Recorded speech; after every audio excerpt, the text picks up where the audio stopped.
ষষ্ঠীর দিন আজ আমার বাড়িতে কি কি রান্না হয়েছে দেখো বন্ধুরা, তোমাদের সাথে শেয়ার করছি। ষষ্ঠী উপলক্ষে কি রান্না হয়েছে দেখো। এই হচ্ছে কচু শাক হয়েছে, আর এখানে আছে মাছের ঝোল, কাতলা মাছের ঝোল, আর এখানে আছে মুরগির মাংস। ষষ্ঠী উপলক্ষে আমাদের বাড়িতে এটাই হচ্ছে। আর এইটা হচ্ছে মাংসের ঝোল, আলাদা রাখা আছে। ওটা আমার জন্য আলাদা করে করা হয়েছে একটু। আর ভাত তো অবশ্যই প্রতিদিনই হয়, ভাত তো তোমাদের সবই আমি বলি যে ভাত তো আমাদের লাগেই। তো আজকে হচ্ছে আমার ছেলে মেয়ে খুব আনন্দ, নাতি ষষ্ঠী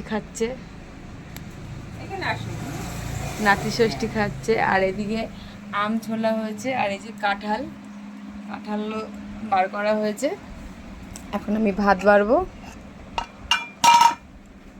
ভাত বেড়ে ভাত দেবো খেতে। কি দিয়ে খাবি? শুধু মাংস? মাছ, কচু শাক, স্নান করে এসছে, ঠিক আছে ভাতই খা। ছেলের জন্য ভাত বেড়েছি, আর এখন ছেলেকে মাংস দেবো। ও কিছুই খাবে না, শুধু মাংসই খাবে। এটা আর এটা ঠিক আছে। আলু দেবো না? ঝোল, ঝোলটা আগে দেখ, সাইডে দিলাম না। তোমার ভাত দাও।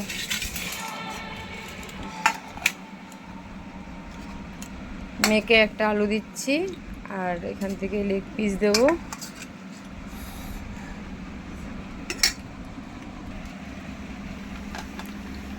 ষষ্ঠী খাওয়া হচ্ছে আমাদের বাড়িতে, সবাই মিলে একসাথে। কত আইটেম হয়েছে দেখো, কত আইটেম, কত কিছু খাওয়া হচ্ছে। কচু শাক দেওয়া হয়েছে, এবারে মাছের ঝোল দেবো। মাছের ঝোল, একদম কাতলা মাছের ঝোল, রসা। এবার মাছের ঝোল দেওয়া হচ্ছে, কাতলা মাছের মাথা, আর পিস মাছও নাও।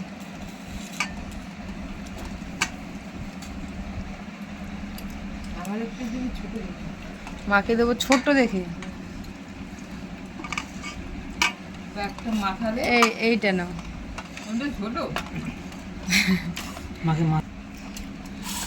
মাছ দেওয়া হয়ে গেছে, এবার মাংস দেবো। আমরা সবাই এখন খাচ্ছি, খাওয়া দাওয়া করছি। আবার তোমাদের সাথে দেখা হবে আরও একটা ভিডিওতে। এটা আমার থালা, কচু শাক দিয়ে খাবো। আর আমার মাংসটা এখানে আলাদা কেন বললাম, এটা হচ্ছে একটু ঝোল ঝোল বেশি, একটু ঝাল কম দিয়ে আলাদা করা, এটা তোলা। এটা আমার ফেভারিট। ঝাল কম না, ঝাল একই আছে না, এটা ঝোল বেশি। কারণ মাংসতে আজকে ঝোল কম রাখা হয়েছে, আর আমি একটু ঝোল খাবো বলে ঝোল শুদ্ধ আলাদা তুলে রাখা হয়েছে।